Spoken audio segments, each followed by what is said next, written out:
And to think that October 7th has just like completely changes the rules of engagement and the standards that they have, I think it's weird, right?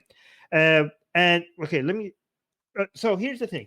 Also, if they were actually trying to take revenge from people in Gaza, and they didn't care about killing civilians, I think the numbers would not be 30,000 dead. I think it would be something like 100,000 or 200,000, because it's so much easier to actually be able to kill a lot of civilians. Like you see in other wars. I mean, here's another hint how I know that none of these accusations are correct about like them actually not caring about civilians or wanting to seek revenge. Because even though IDF is doing its war in one of the most highly population dense, I think they have their second or third highest population density in the world, given that the enemy that they're fighting is not wearing a uniform, given that the enemy that they're fighting is using human shields, given that the enemy that they're fighting, the population that they're fighting, it has a 50% children, 50% of them are children. Given all of these odds that they're working at, it's so amazing that they have still managed to reach a low enough civilian to militant ratio that is lower than average in modern warfare. We're gonna totally disagree about what that percentage is. But a lot of people keep saying that they killed more civilians than combatants, but that's what most wars are. Most ratio, you look at, I think the average is actually 2 to 1, civilians when it comes to civilians to militant. If we go off any international data, it's a lot worse than that. So let me just address everything you said. No, but that's the key point. If the average, I don't know what the average is, but I think like I've seen it's over 90% civilian. With this war, it's over 90% civilian death rate. Wait, how many combatants do you think they killed? How many exactly combatants? It's around 6,000 or something like that, or 5,000. The numbers are 9,000, right? 9,000. Are you going off? Which numbers are you going off? There's different numbers on this. It's hard to measure. Like when you do a big strike and you kill a bunch of people. Okay, here's the interesting thing. When it comes to number of total people dying, the only number that we have to go with is Hamas's number, right? So the number of combatants that we're going with, how many combatants that they've killed, I'm going with IDF numbers, and I think you have an issue with that. But if you have an issue with that, then you have to have also an issue, because the new report shows that Hamas's numbers are wrong, right? But if you're gonna accept Hamas's number of total number of people who have died, then you should also be willing to accept IDF numbers on how many combatants have died. Or else, if we're not going to trust either Hamas or IDF on their numbers, then we don't know. Then we cannot judge. You said so much. Let me just respond to all of this. Okay, there's like 20 million things here. So I don't think we should go off either Hamas or Israeli numbers, because both of them are heavily biased. I think we should look at third-party sources, right? So we have Euromed Monitor. Yes, yes, we have a lot of third-party sources. It seems like the UN, every single humanitarian they get their numbers from IDF and Hamas, the third-party sources. Euromed Monitor has its own way. That's why Euromed numbers are higher than Hamas numbers, because they verify the amount of people who are on the ground. I understand they rely on the registry of the people who are in the area, but no, it's not as simple as like they just copy what they say. It's otherwise, not as simple as that, but that's the main data point. Then why is there more people dead according to Euromed in terms of civilians than there is for the Hamas numbers? Yeah, but I'm not saying that's their only data point, but that's their main data point. Right. So that's where are they getting this from then, if it's not from Hamas? How is Euromed Monitor measuring it? I think it's a combination of things. I think number one, they look at people in the hospital. I think they call the hospitals and see how many people died that day. I think they look at who's telling them in the hospital? That would be Hamas as well. The hospital director, unless we just say everyone is Hamas. No. Because when you're asking about the hospitals, you're contacting the Ministry of Health, which is Hamas.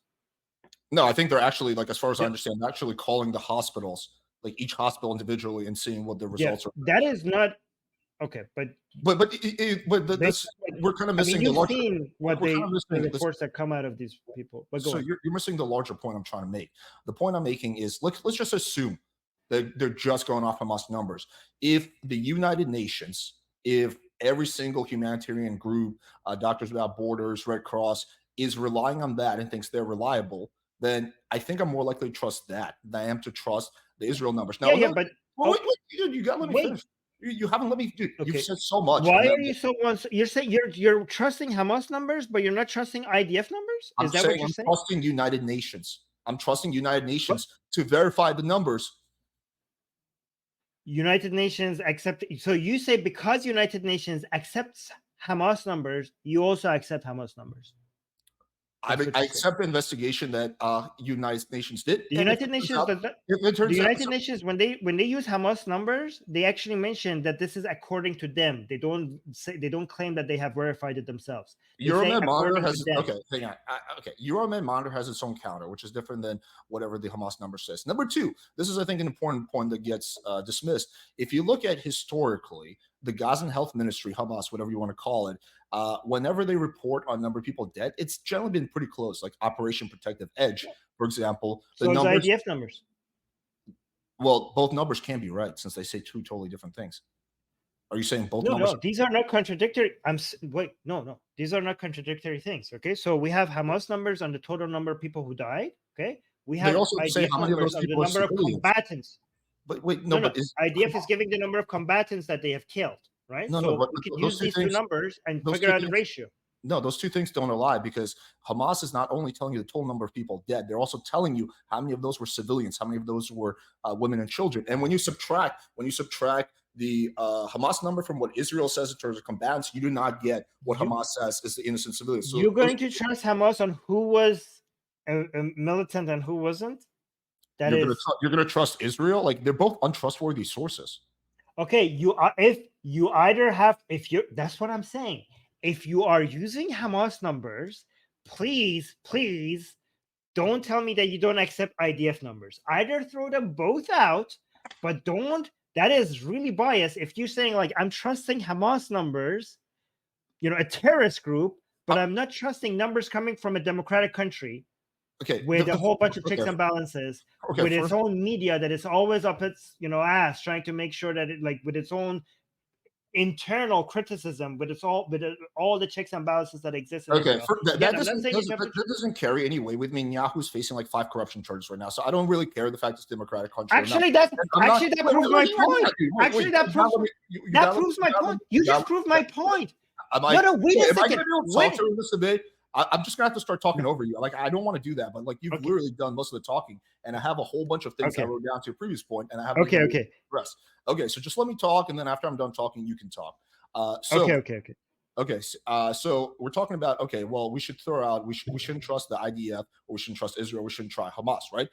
We should trust third-party institutions. Now, to me, it seems that the United Nations and literally every single third-party organization is not going to just go off the whim of what Hamas says. So it seems that there's some level of due diligence that's being taken place, and there's a reason why all these third-party organizations are more or less coming to the same number. So we don't just have Hamas and Israel in terms of what the numbers are. We have Hamas, and then we have pretty much every third-party organization, including the United Nations, somewhere in that realm, and then we have Israel on the other side. So that's what I'm taking. I'm not saying go off what Hamas says. I'm just saying go off what the third-party sources says. We have to be able to trust third-party sources. Your argument is, but they get that from Hamas. Yes, but part of that is true, but they do verify that as well. So unless you're saying that Israel has some magical way of verifying that no one else has, then I don't understand what even is the debate here. Magical ways? They have the most highest number of the most advanced intelligence regarding who they're shooting at.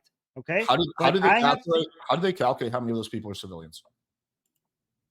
Well, I mean, they have the footage, they have the video footage, they have when they're shooting at things, they have a video of everyone. Let me just tell you something, okay? Everyone's numbers are flawed, okay? But when it comes to the levels of checks and balances that exist within Israeli systems and what they do, it's just it's a completely different standards compared to what Hamas is saying. So and again, I don't. Tell me systematically why Hamas you keep saying third. Can I? Yeah, go ahead. Now, can I respond? Yeah. Okay, fair enough.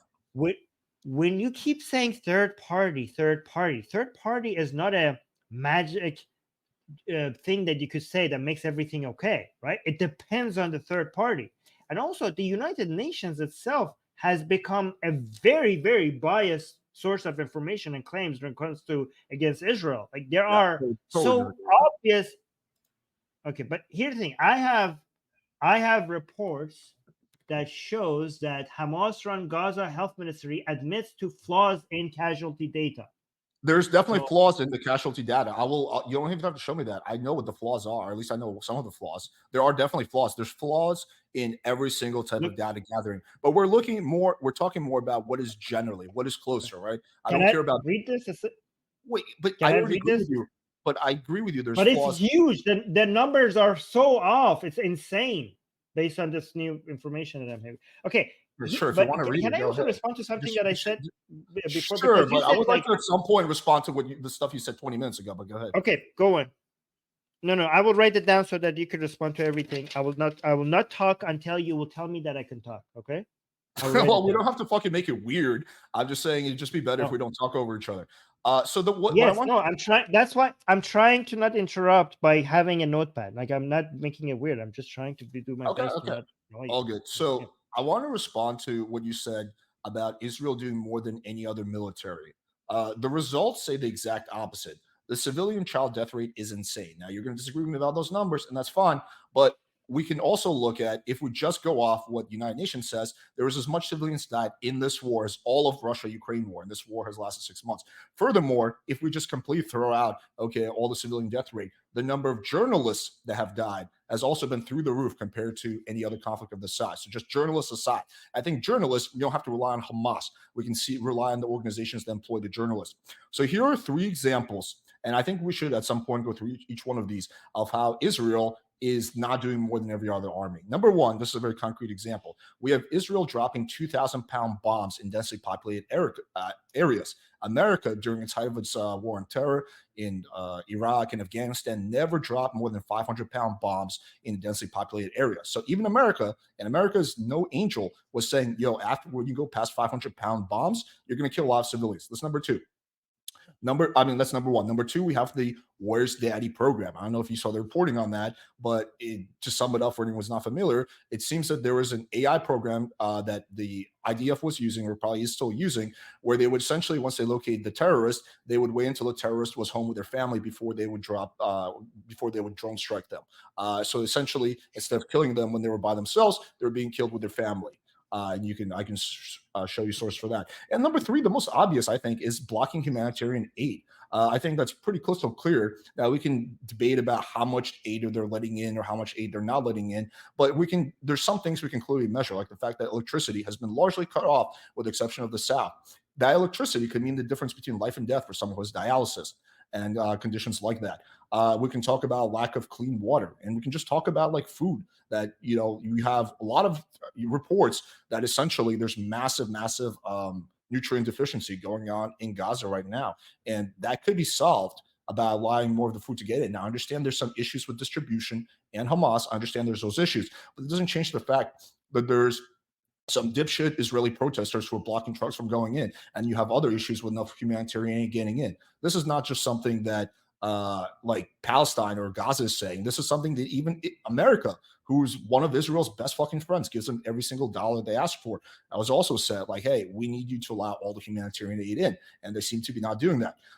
So also the last thing I would say is, you're talking about the rules of engagement. The rules of engagement, according to former IDF soldiers, from what I've seen, from interviews I've seen, is to shoot anyone in sight during an operation. So you're doing a military operation, like we're going in to get a terrorist, shoot everyone in sight. That's what former IDF soldiers have said. I could show you videos and clips of them saying that, but that's former IDF soldiers. I wasn't there, so I can't comment on that, but that's what former IDF soldiers are saying. I'm going to trust them probably more than I trust, like, I don't know, some random video on the internet. That's all I have to say. I'm going to be listening while you speak. I'm just getting something. Go ahead. All right. So, first of all, the point that you made, you can hear me, right?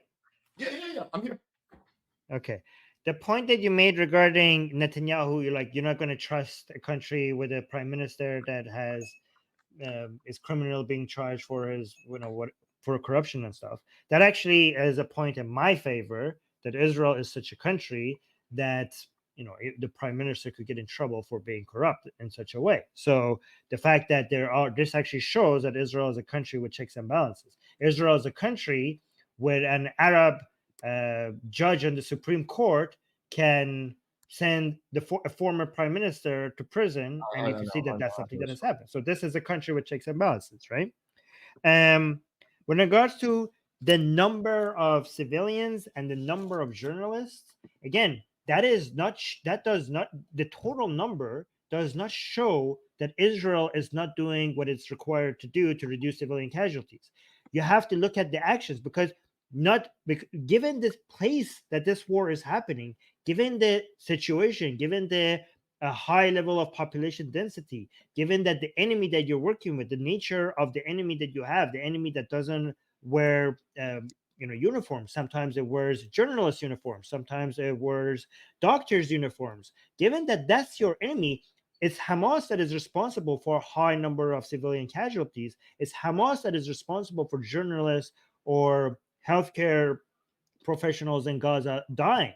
When it comes to that's why the numbers, the total numbers, doesn't tell you all the picture. That's why when you have to see who's responsible for high levels of casualties, you have to look at the actions, not just the number. You could see the actions that Israel is taking is above and beyond anything that international standards requires it, and it's above and beyond what every other country has done. So when it comes to the 2,000-pound bombs, I think it's dishonest to say that they're throwing that on highly dense areas. Those dumb, unguided bombs that they're throwing is in places that have already been evacuated.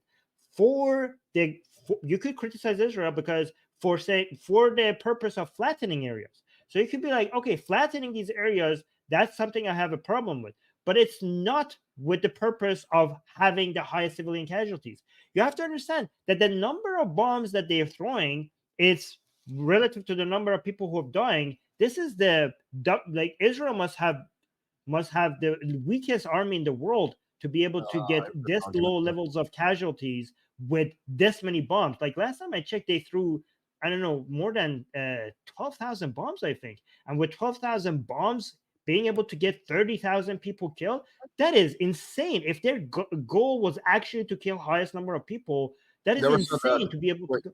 Did I say that their goal is to kill the highest amount of people? Was that ever something I said? So you're saying that they're throwing that in high density area, high populated, places with a lot of population. You're talking about indiscriminate. It's different than goal is to kill amount of people. They are throwing that. They are the guided attacks are where when they need to take a Hamas official or a militant out. But those dumb bombs, the unguided ones, are in areas where they have already evacuated with the purpose of flattening. So here's the thing: I might be convinced that some of these flattening why is there so many people right or wrong. I don't know.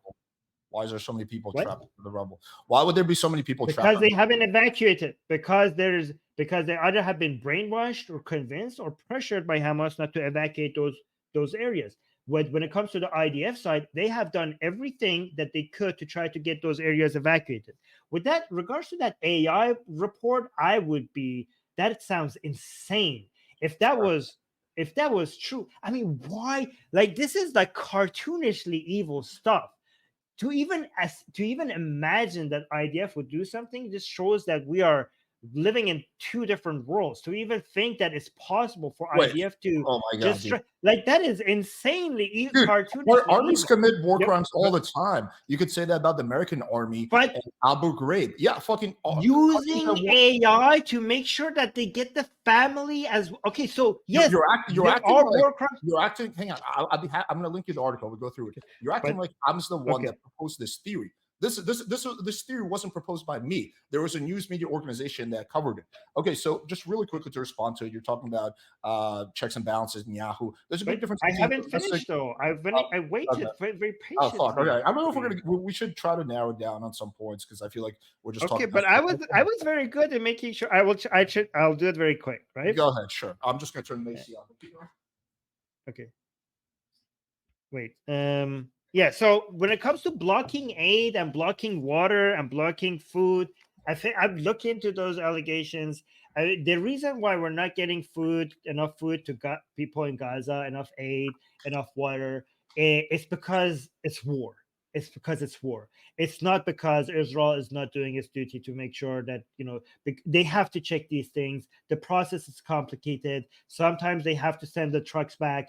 because there are issues with you cannot check. There's something, they found something that is a problem, that they can't let the truck in. They can't hold the truck there while they empty all their load there, while all the trucks are behind them to cause a chaos and traffic. So there's a lot of complications. There's a lot of issues when it comes to trying to allow as much aid possible in, but also try to make sure that the aid that they're getting in is not feeding Hamas's military machine, especially given that some of the people who work with these aid organizations are part of Hamas themselves. It's a very, very complicated process. Israel has every right to be picky about how the aid is getting in, given that every single time the aid has gotten so far, it has funded and fueled Hamas's war machine. So I completely understand why, when you're attacking, while your enemies are attacking you, you don't want to be responsible for also feeding them as well, for also fueling the war machine. By that logic, then they have to cut off all food aid to Gaza. No, because well, they're not doing that. They're trying to do everything they can to let aid in, but also be responsible to not make Hamas stronger, because Hamas steals the aid and sells it back to the people.